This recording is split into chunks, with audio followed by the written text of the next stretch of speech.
Well, happy Tuesday, everyone. We're going to get started with our Pinterest workshop webinar for DMOs. I'm Jennifer Barbie. I am a co-founder and partner of Destination Innovate. We found some really great stuff that's come out of Pinterest during the pandemic and afterwards. So without further ado, we'll jump right into it.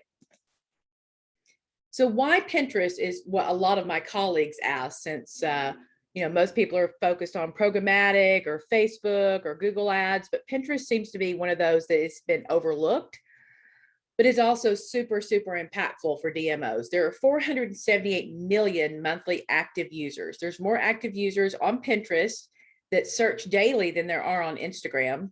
6 out of 10 Pinterest users are female. There's 2 billion searches per month on Pinterest. And those searches, 97% are unbranded, which means people are looking for inspiration and not for a specific type of thing, which works really well for DMOs. 93% of pinners use to plan Pinterest to plan purchases, but only 28% of marketers use Pinterest. And this is where I saw a real opportunity for destination marketing organizations, because still it's an untapped, kind of underserved marketplace. So some great numbers there from an overall standpoint. Let's talk about what that means for travel. Facebook also is instant. Instagram is communal, a lot of peer envy there, but Pinterest is ideas. It's the happy place, which is great. No trolls, no political conversations. It's a happy place for people to dream and share and save the boards. And what's fantastic about that is the average Pinterest user saves about 678 pins. So a lot of opportunity to, make their dream boards, so to speak. Vacation searches increased 3 times faster in 2021. Even out of 2020, that's where Pinterest started making itself relevant again, when people had time and they were in quarantine. And now it's become ingrained in their everyday use and planning. The behavior really does confirm the findings that TripAdvisor and Accenture came out with 61% who wanted to travel in 2021 and started saving their new vacation boards. Things like dream vacations, luxury vacation, honeymoon pictures, mountain travel, forest resort, those all made big spikes in 2021. For trends, there's some ways that you can relate trends that don't even seem kind of like travel back into a DMO perspective. A few trends that I pulled out for you here, and these are happening right now. There's a big increase in searches related to Christmas weddings. And even though we're on that holiday season, you can also relate that back to your destination with some pictures or some pins that have that vibe, because they're obviously not having the weddings at the time. They're saving those for further on. There's a 120% increase in searches for holiday party outfits. This is a great opportunity to do a shop local board and highlight some of those boutiques around your community and keeping people there. Under travel, some of the trends right now are sunset, obviously holiday, outdoor family photos, Yellowstone. I wanted to pull this one out because if you work with your film commission, or you have anybody, that has filmed something that's streaming in your destination, that is wildly popular, not just for Pinterest, but overall trends as well. Popular pins that are really popping off right now, of course, is like the best Christmas vacation. There's always food. So if there's a way to, again, highlight your restaurants, highlight your local chefs, food is always going to be a popular pin. And if you see the line below, the searches over time, this is for holiday travel specifically, you can see where those really spike. But really what's great about Pinterest is it's an evergreen strategy for a destination. So let's talk about strategy. So we've got these great numbers, big opportunity on Pinterest.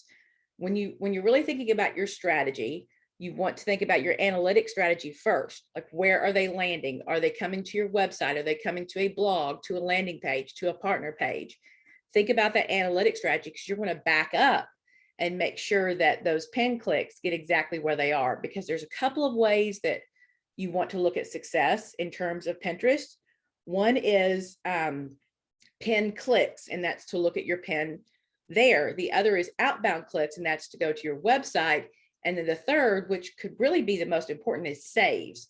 If they're saving your pins to their boards. And what's fun about Pinterest too is a lot of people can keep secret boards, things that they're dreaming about, but they don't want everyone to see, those saves still go to your account. So even if they have a secret board, you still get to count those saves. The audience profiles are very important. You want to really think through who it is. And I'll go through a few of our planning strategy pieces in just a moment. Seasons, obviously right now is super, super hot, but every season has a trend that, again, that can relate back to your DMO. So in the spring, when they come to spring vibes or spring outfits, how does that, relate back to the destination? Are there, again, you want to highlight your community, you want to highlight great things for those seasons, but also listicles. So the top 5 things to do in spring in Savannah, for instance. Trends.pinterest.com is where you're going to get that easy and quick purview into terms of what is trending, the slide I just showed you. You want to think about a fresh pin strategy. I think the biggest reason Pinterest hasn't become as relevant in DMOs right now is because they put the pins out there and they just kind of forget them. So we need fresh content. There should be planning around that. But also on the other side of it, it is an evergreen mindset. Once you do put that pin out there, it will continue to resurface organically with that smart search. Idea pins are fairly new, and they're a lot like Instagram stories. And then there are story pins, and it works a lot like reels as well. So really think about your strategy, connect to your assets, think about your destination and what is the freshest in terms of how to capture that Pinterest attention. What's really also kind of fun is you want to get on people's mood boards. So when colors trend, when decor trends, how do you relate that back so you can get on their mood boards? Mood boards are the #1 popping kind of area in terms of Pinterest. So for instance, we have a mauve, a blush really trended last year, a mood board there. So what do you have in your destination again that connects with even colors and creative? We want to get on people's mood boards because this is the dreaming and the ideas place. So just to give you an idea, those are great numbers. What does it look like for a DMO? So here's a couple of case studies of how this looks like. So, impressions, great clicks, the audience, the engaged audience, a great purview into the analytics system in Pinterest. And an example down here is a client we work with in Stockton, California, with just a little bit of love and a little bit of advertising. They increased from 4,000 monthly views to almost 900,000 monthly views in about 60 days. So really big brand builder for you. Another example is a destination in Florida, which literally flipped the traffic with a Pinterest strategy from organic search being their #1 referral to Pinterest being the #1 referral. And it accounted for 77% of their website traffic. The link clicks were close to 13,000 on just that great stone crab picture. So again, the pictures don't have to be full photography. They just need to be something that is relatable and something that looks like, fun to share and to think about for later. So planning, I'm going to spend just a little bit of time here because it really is important to go, once you've kind of figured out your strategy, to really dive deep in planning. And every platform should have a plan like this. Like, it just shouldn't be, okay, Facebook, we're going to post 5 times a week, or we're going to post 3 times a week. Each different platform, if you're really going to do it right, needs to have planning to it, because they also have different kinds of communication styles. Facebook is a little more FOMO. Instagram is a lot more peer envy, and Pinterest is ideas, the happy place, the dreaming. So what's the core benefit to the pinner? Master your message. Then once you have your message down, the plan, you want to diagram 3 goals. And out of those goals for Pinterest, you're going to want 6-month milestones, 5 action steps, and timing on that. You want to find your tribe, which is real easy to do from a psychographic standpoint on Pinterest. And with that tribe, you're going to work out your sphere of the general and the target message. Do they have a problem that you solve? Obviously, people with pinup travel demand, that solves that problem. Or is there a dream they can fulfill? This goes to weddings, small groups, reunions. All of this works out really well there.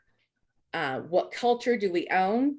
It's important to think about what your vibe is on Pinterest and what kind of culture you're going to own. Is that going to be a certain demographic? Is that going to be a certain type of travel?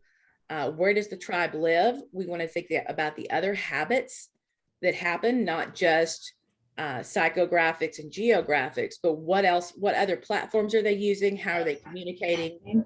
All that kind of stuff. I'm waiting for another person. I'm not sure when they'll be here, but No worries. okay. Sorry, if I could get everybody to mute, that would be great. And then also you want to think about how do you provide samples and get people in there. So that may be videos. Video is a great opportunity on Pinterest right now because only 0.3% of Pinterest profiles are running video. So that's another thing that can really capture attention. Listicles are great. Again, like, 5 reasons to visit Savannah this spring. Really want to close in that gap of that communication. You're earning the right before you ask them to book. And that is by, relating those trends and really getting into their dream space. And then collaborate if you can, either with a co-op opportunity or with your own community, with your own stakeholders. How do you multiply the impact and conversions? This is going to be the strategy about how you get more traffic to your website using Pinterest. What does that breakthrough look like? You want to benchmark where you are and where you actually really want to be. And then how do we stay in action? I think the how do we stay in action is the most important part for a Pinterest strategy, because it's so easy to set it and forget it because it's not that constant, commenting and communication that happens on something like Facebook. So staying in action really pays off to those case studies I just showed you with a few DMOs. Staying in action on Pinterest really does put you at top of the game in terms of, breaking through that brand messaging that's very difficult to do. When you think about Facebook, which was an undervalued media a couple of years ago, is now skyrocketing at Google ad rates. Also with, cookies going away in 2023, pixels, like Pinterest pixels, are going to be very important for your analytics and your tracking. So you definitely want to stay in action there. And from an advertising standpoint, it's platform direct. It's a very simple, but also nuanced ad platform. If you think about habits, not necessarily geographics, although you can do a lot of geographic targeting in that.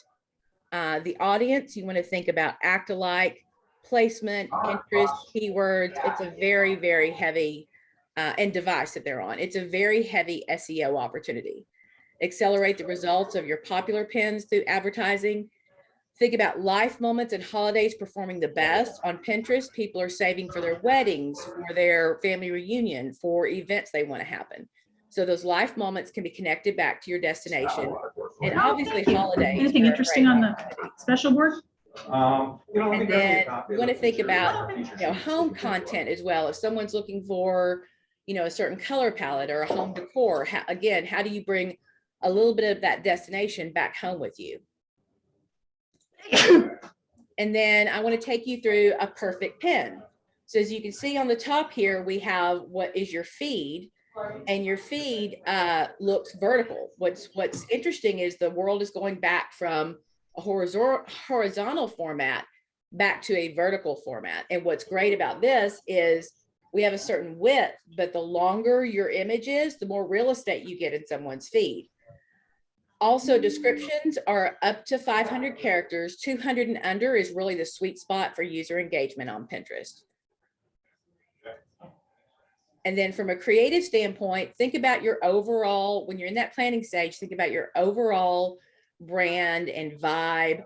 Think seasonality, set up some right filters, photo treatment, the branding. You can use your logos. You can use, as a matter of fact, I'll just back up here a second. If you look at this, these pins, you see some copy over them, you see some logos over them. So definitely branding is a great opportunity in your pins, but you just want to make sure that image, gets full reign. As you see down here in the food picture, like just close up cropping, using Canva for templatizing this with your marketing team is a great way to keep that consistent. Use your phone app for inspiration. Most people are using Pinterest either on the phone app or on a tablet. Not a lot of desktop users. Again, that's why vertical is becoming so popular, because your phone is vertical. And then finally, on the details, I want you to think about the descriptions. As I mentioned, 500 max, 200 is your sweet spot. Think search engine optimization. With 2 billion searches happening on Pinterest, they're not necessarily looking for your key branded terms. They're looking for inspiration or girlfriend's getaways or, you know, the perfect bachelorette party. Think from an SEO perspective, getting those into your descriptions. Also, hashtags are important on Pinterest, and that's something you can discover again on trends.pinterest.com. Don't spam your brand name in the description. You'll have plenty of branding around, because if they're not searching branded terms, then you're likely maybe not to show up there. When you think about guides, build your boards, not just one pin. A lot of people go into Pinterest and they just start putting pins there, but think about the organization of this. Back to that planning we talked about. Think about your overall boards, and then within your boards, what makes sense, and categorize those. You can do segments in your boards. You can really categorize that as well as you want to. And what's fabulous, you know, what's really, really fabulous about doing it that way is now you have kind of, it's not completely owned because Pinterest is a third-party platform, but you have a full guide space that you can either integrate back into your website, you know, you can use for marketing campaigns, and you can use for advertising as well. And then that was a quick run through. Just want to do a really quick workshop on this. Happy to jump on with some of you if you've got questions or you want us to take a look at your overall Pinterest strategy. We are an authorized Pinterest agency, and my contact info is below. And with that, I will stop sharing. And I know we had some people come in a little late, so I'm happy to send the recording to you because we had some really good stuff up front. But if anybody's got any questions, I'll open it up real quick.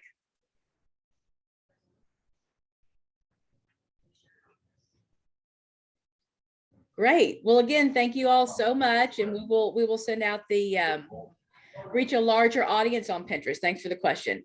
So really the way you're going to reach that larger audience, I'm going to go back. Yes, we use hashtags too. 1 second. I'm going to take you right back here and back up a little bit to that question. So reaching a larger audience, the biggest thing to reach a larger audience is to connect with the trends that are already going on. Trends.pinterest.com is going to let you know. So reaching that larger audience is connecting your brand, your destination to that. So for instance, we see in travel, something that's trending right now, really obviously holiday, but also really big is sunset. So you would really create your boards around those trends to reach a larger audience of what people are already looking for. Yellowstone's another one I mentioned earlier. This one is really important for a destination. Any type of filming that's happened, any type of movies that have been streamed, those sort of things. It's a great way to reach another audience. The best way, and it's not really just for Pinterest, this is good overall audience strategy, is consume that pop culture within your overall advertising and brand. And then as far as hashtags go, yes, hashtags work great for Pinterest. If you've noticed lately, when you go to Google something, Pinterest will show up in the results. It is a highly SEO'd area, but you want to be pretty considerate with hashtags. You don't want to go hashtag crazy. You don't need 13 like Instagram. You need 1 or 2, and again, relate them back to the trends, and that happens really well. And then the other way to, you know, to reach a much larger audience and to get your monthly views up. Your monthly views are really important for that audience, is to run a little advertising. Run a little advertising that connects all of those. And that's a great way to do that as well. All right, wonderful. Well, I will give you all some time back and I will send out you bet. Thank you. I will send out the deck to anybody who wants to kind of go back, refer to it, and maybe build out their plans. And of course, we're always here and happy to answer questions as well. You all enjoy the rest of your week, and happy early Thanksgiving.